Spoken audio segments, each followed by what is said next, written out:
বৃষ্টির দিনে স্পেশাল খিচুড়ি রান্না করতেছি, আর সেটা হচ্ছে রাইস কুকারে। হঠাৎ করে গ্যাস চলে গেছে বাসার, আর গ্যাস শেষ হয়ে যাওয়াই আমি হচ্ছে রাইস কুকারে বসিয়ে দিলাম। কারণ আসলে যারা সিলিন্ডার গ্যাস ইউজ করে তারাই বুঝতে পারে আসলে গ্যাসের কী একটা অবস্থা। গ্যাস শেষ হয়ে গেলে যা একটা সমস্যা হয়, আর হুট করেই গ্যাস শেষ হয়ে গেছে।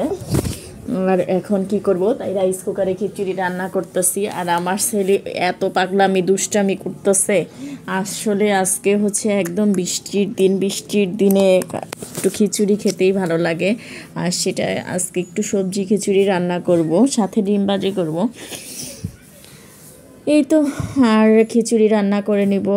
সব মশলাগুলো দিয়ে দিচ্ছি, দিয়ে তারপরে আর যেই কথা সেই কাজ। দেখেন আমার এই চামিচটা, আমি এইটারে হচ্ছে একদম ছোট একটা ডিব্বার ভিতরে রাইখে দিলে সেই ডিব্বাটা এরকম বাঁকা হয়ে গেছে, আর চামিচটাও এর জন্য এরকম বাঁকা হয়ে গেছে। আর এটা হচ্ছে ছোট্ট একটা ডিব্বাতে রাখি, এটা হচ্ছে গরম মশলা রাখার জন্য।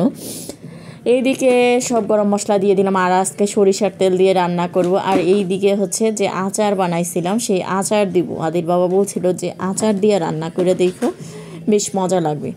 তো সেই জন্য আমি একটু নরম খিচুড়ি, সেটার সাথে একটু আচার দিলে বেশ ভালো লাগবে, সেই আচারও নিয়ে নিব। আর এখানে আমি একটু গাজর দিছিলাম আর একটু পেঁপে দিছিলাম, কারণ পেঁপে একটু আলু এই সবজিগুলাই দিয়েছিলাম, কারণ বাসায় আমার এই ধরনের সবজিগুলাই ছিল।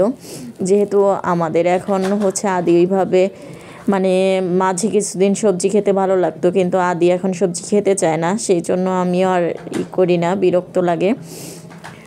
এই তো খিচুড়ি রান্না করে নিব। যে সবজিটা ঘরে হাতের কাছে ছিল সেই সবজি দিয়ে আর জলপাই দিয়ে দিচ্ছি। আর কে কে এইভাবে আচারটা বানান, আর সেই আচার দিয়ে আবার খিচুড়ি রান্না করে খান, আমি একদম মাখিয়ে দিয়ে দিব। কারণ আমি রাইস কুকারে এই ফার্স্ট টাইম হচ্ছে খিচুড়ি রান্না করতেছি এইভাবে।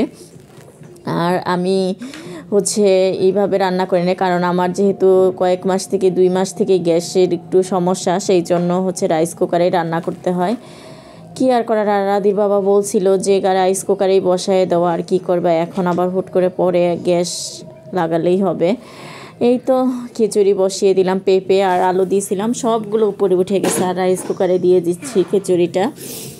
অনেক সময় দেখা যায় যে এইভাবে খিচুড়ি রান্না করলে আসলে পারফেক্ট টেস্ট পাওয়া যায় না, কিন্তু আমি ফার্স্ট টাইম খেয়ে আমার কাছে অনেক ভালো লেগেছে। আর এতটাই ভালো লাগছে যে আমার কাছে এখন থেকে মনে হয়েছে যে রাইস কুকারেই পারফেক্ট খিচুড়ি হয়। যদি ঝরঝরা করতে চাই তাহলে ঝরঝরা খিচুড়িও হবে, আর যদি নরম করে রান্না করতে চাই তাহলে নরমও হবে। আর গাজরটা একটু কমই হয়ে গেছিলো, কারণ আমার ছেলে তো গাজরই পছন্দ করে, আর সেই গাজরটা একটু কম হয়ে গেছে।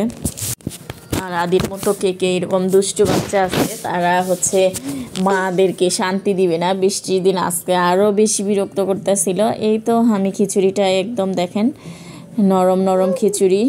আর ওর বাবা বলতেছিল যে, আমি ভাবছিলাম যে একটু শক্ত শক্ত রান্না করবো, ওর বাবা বলতেছিল না একটু নরম করে করো, তাইলে খেতে ভালো লাগবে। আর বৃষ্টির দিন মানে এই নরম নরম খিচুড়ি, আর সাথে আমি ডিম ভাজি আর বেগুন ভাজি করে নিয়েছিলাম। সেটাও এখন আমি দেখতেছি যে হচ্ছে বন্ধ করে দিব, কারণ আমার খিচুড়িটা যে আঁচ আছে সেই আঁচেই হয়ে যাবে।